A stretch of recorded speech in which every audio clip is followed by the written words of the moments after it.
एक गुरु और शिष्य जंगल से होते हुए अपने गांव जा रहे होते हैं। अंधेरा काफ़ी हो चुका था। शिष्य ने अपने गुरु से कहा कि गुरुजी, काफ़ी रात हो चुकी है। अगर आप कहें तो आज की रात यहीं आसपास के किसी गांव में गुजार ले। गुरुजी ने अपना सर हिलाया और वे आसपास के गांव में एक छोटे से घर के पास जाकर रुके। अब जैसे ही वहां गए तो गुरुजी के शिष्य ने दरवाज़ा ठकठकाया।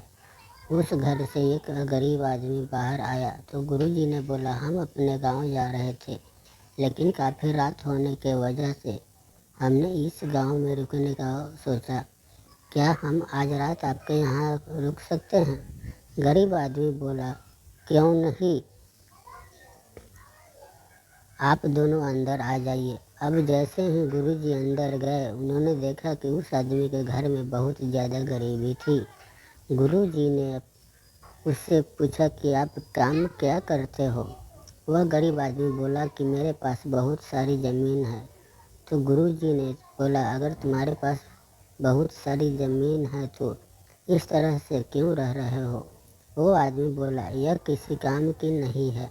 गांव वाले बोलते हैं कि ये बंजर ज़मीन है, यहाँ पर कुछ भी नहीं उगाई जा सकती है और वहाँ से फसल उगाना बहुत बड़ी बेवकूफ़ी है। गुरुजी ने बोला कि तुम्हारा गुजारा कैसे होता है?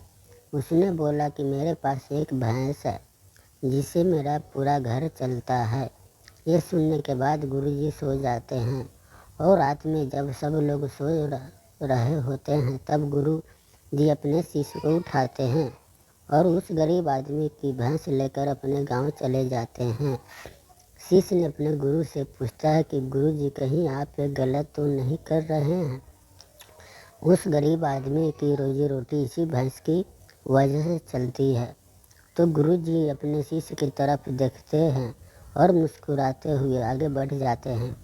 उस बात को तकरीबन 10 साल गुजर जाती है और जो गुरु का शिष्य था वह बहुत बड़ा गुरु बन चुका था।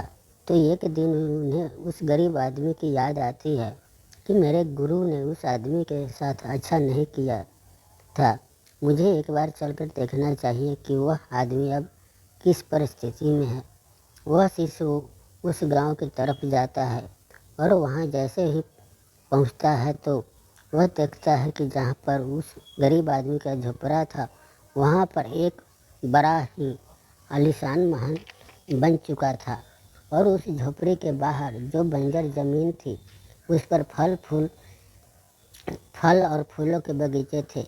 तभी उधर से उस घर का मालिक आता है।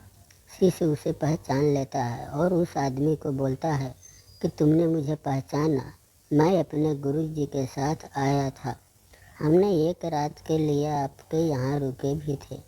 वो आदमी उसे पहचान लेता है और बोलता है कि उस रात में आप कहाँ चले गए थे? और उस रात के बाद ही मेरी भैंस कहीं चली गई थी, मेरे पास कोई रास्ता नहीं था, तो मैंने अपनी ज़मीन पर मेहनत की और फसल निकाल लाई और आज मैं इस गांव का सबसे बड़ा और सबसे अमीर आदमी बन चुका हूँ। ये सुनने के बाद शिष्य की आंखों में अपने गुरु जी के लिए आंसू आ गए और उससे यह बात अब समझ आई और वे रोने लगा। इस कहानी से हमें ये सीख मिलती है कि हमारे अंदर ऐसी बहुत सी टैलेंट छुपी हुई है, लेकिन हमें कोई न कोई चीज़ रुका कर रखी है। वे आपके फैमिली में वाले भी हो सकते हैं, आपकी जॉब भी हो सकती है, कुछ और भी हो सकता है।